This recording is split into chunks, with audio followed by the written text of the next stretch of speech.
Both men stood in the ring, staring at each other. Neither moved a muscle. Normally, such behavior would be ridiculed by the crowd in an underground contest such as this, but everyone in the room knew this was no ordinary clash.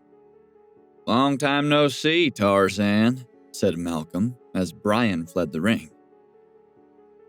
"Malcolm Becker, are you here to take revenge on Hugh?" Tarzan asked. "You know that you're no match for me." The room went quiet as the crowd strained to hear what they were saying. The two men had known each other for years. Malcolm knew that he wasn't as strong as Tarzan. It was why Hugh abandoned him in the first place.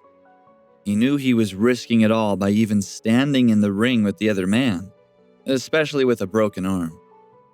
"I know you work for him," said Malcolm. "I used to do the same work for him that you're doing now. Have you ever thought that he'll do to you what he did to me?" Tarzan laughed. "Don't blame Hugh for your situation," he said. "You are the one who betrayed him, you traitor," he added, before he lunged toward him. Malcolm took a deep breath. He knew that he had to win this fight at all costs. As Tarzan came within reach, he punched him with all his might with his uninjured arm. Tarzan kept running, not even trying to avoid the punch. It was a tactic Malcolm wasn't expecting, so he threw another punch as quickly as he could, taking Tarzan by surprise. Tarzan dodged the second punch. He knew Malcolm was an experienced fighter and that receiving a blow from him could land him in the hospital. Although Malcolm had an injured arm, Tarzan was taking this fight seriously. As the two fought, the audience held their breath, knowing that a simple punch could end the match at any time. Everyone was convinced that Tarzan was going to win. After all, he had just won 20 fights in a row and was now fighting an opponent with an injured arm. Ryan turned to Frazier. "Malcolm is injured," he whispered. "Should we change our plan?" "No, let's wait a bit longer," Frazier replied. He was staring intently at the stage. He didn't think Malcolm had a chance, but he also knew he couldn't afford to lose. Tarzan landed his first blow on Malcolm's stomach. "Admit defeat now," he roared. Malcolm gritted his teeth. He had been waiting for this opportunity for a long time, and he wouldn't dare retreat. Tarzan punched him again. He actually respected Malcolm and had nothing against the man. All he wanted to do was give him a bit of a scare and then take him out for a beer afterwards. But Malcolm had other ideas. He threw another punch, only for Tarzan to catch his fist in his hand. With an injured arm, he had no other fist to fight with. "What's going on?" asked one member of the crowd. "Can't you see he's injured? How can you fight a one-armed man?" "Yes," shouted another. "It's not a fair fight." "I was expecting a titanic battle," said a third. "Not this." Tarzan was angry. The two men had been good friends back in the day. They'd even been partners for years, but that day, they were confronting each other as if they were enemies, and he didn't like it. He just couldn't be ruthless toward Malcolm Becker. However, the only way to minimize Malcolm's pain would be to end the fight quickly. If he controlled Malcolm's only good hand, he knew he would be as good as useless. "Give up, Malcolm," he urged. "If you do, I'll tell Hugh that we're friends and ask him to spare your life." "You can't win against me," said Malcolm, his eyes bloodshot. Even though he was losing badly, he just couldn't stop fighting. Seeing that he wouldn't stop, Tarzan kept hold of his good hand and continued to punch him. Malcolm had no defense. "I gave you a chance, but you wouldn't listen," he said. Ryan closed his eyes. He couldn't watch. It was only when Frazier nudged him that he opened them again. The sight that met him was astonishing. "Impossible," he shouted. The entire crowd jumped up in excitement as they watched Malcolm press Tarzan on the floor beneath him in an exciting counterattack. He was using his healthier fist to punch him in the face repeatedly. Tarzan was defenseless, his face ashen. "What's going on?" Ryan asked Frazier. He felt like he had moved into an alternative reality. Before he had closed his eyes, Tarzan was winning convincingly. But the tables had turned now. Tarzan managed to free one of his arms and punched Malcolm square in the jaw. Malcolm recoiled as the punch hit him, but he didn't lose consciousness. He managed to keep his hold on Tarzan's body and started throwing punches at him, one after another. It was clear that he wanted to kill him. "Stop! Stop now!" shouted the announcer. He quickly called for help from the security guards, and they rushed into the ring and pulled Malcolm off him. Tarzan was unconscious, his face so badly injured that he was virtually unrecognizable. "Malcolm Becker is the winner!" shouted the announcer. "Is there anyone here who wants to challenge him?" He was not expecting anyone to take up his challenge, and, as expected, no one volunteered. Even experienced fighters were unwilling to challenge him. Reluctantly, he declared Malcolm the winner of the competition. "Congratulations," he added, but without any enthusiasm. "You've won the cash prize and a job working for Hugh Styles." The competition had been devised to unearth any talented fighters to take on those of Frazier's gang. But with Malcolm Becker claiming the first prize, the plan had backfired. He had ruined everything. However, there was an upside that day.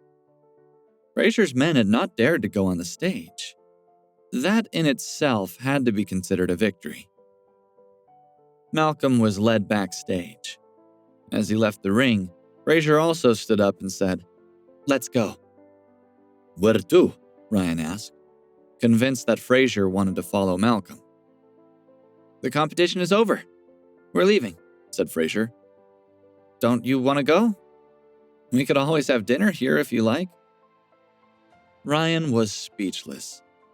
All they had done was watch a couple of men fighting for a few minutes. He wasn't even sure if it had been worth their while coming in the first place. The crowd was already dispersing as Malcolm reached the lounge backstage. The security guard who had escorted him knocked on the door. "Here he is, boss," he shouted through the closed door. There was no reply. They waited at the door for nearly 10 minutes before a tall, beautiful woman opened it. She looked at Malcolm in disdain before she walked off. "It's the one-armed man who won your contest," she said loudly. "Is he the best you could find?" Her remarks were met with silence. The security guard nudged Malcolm forward and into the room, where a burly man lay on a couch smoking a cigarette. "Long time no see, Malcolm Becker," he said between puffs. Malcolm said nothing. He stared at Hugh with burning eyes full of vengeance. "I'm talking to you," said Hugh loudly. "Are you deaf?" The guard standing behind Malcolm shook his arm. "Answer the man," he said curtly. Malcolm clenched his fists and then loosened them. "Long time no see, Hugh," he replied. Frazier and Ryan left the mall after the competition. "Let's go to Mendelsohn Industries," he said.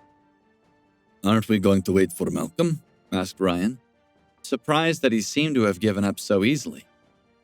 He thought Malcolm would have needed their help. "Malcolm can look after himself," said Frazier. "And anyway, we won't be able to help." Later that day, an unfamiliar black car drove up to the front entrance of Mendelsohn Industries. The security guard at the gate let it through unquestioningly, and it drove straight into the underground parking lot. Malcolm got out and walked straight into Frazier's office a few minutes later. "How are you feeling?" asked Frazier as they sat down together. Malcolm's face was swollen so badly that he was almost unrecognizable. It would take weeks for that kind of damage to heal. "Not dead," was all Malcolm would say on the subject. "Frazier, I won the fight and gained Hugh's trust. What shall I do next?" He was getting impatient. Hugh had told him during their backstage chat that Malcolm hadn't been the only one who had met with mishaps. Malcolm hadn't replied. He knew that if he had rocked the boat in any way, he probably wouldn't have left the mall alive. "He was very vigilant," said Frazier. "You were right to keep quiet. Our goal is his company. If he trusts you enough to let you work for him, what we have to do next is to wait." "For how long?" asked Malcolm, jumping up. "I nearly died for you today, and my reward is that I have to wait?" "Don't worry, Malcolm," said Ryan, standing behind Frazier. "Frazier knows what he's doing." "You'd better give me a better answer than that," said Malcolm. He sat down again angrily. Frazier smiled. "Now that Hugh has gone underground, it will be easier to attack him," he said. "He can't do much business if he's hiding." Hugh was still in business only because of his reputation, but very few people were still willing to have anything to do with him.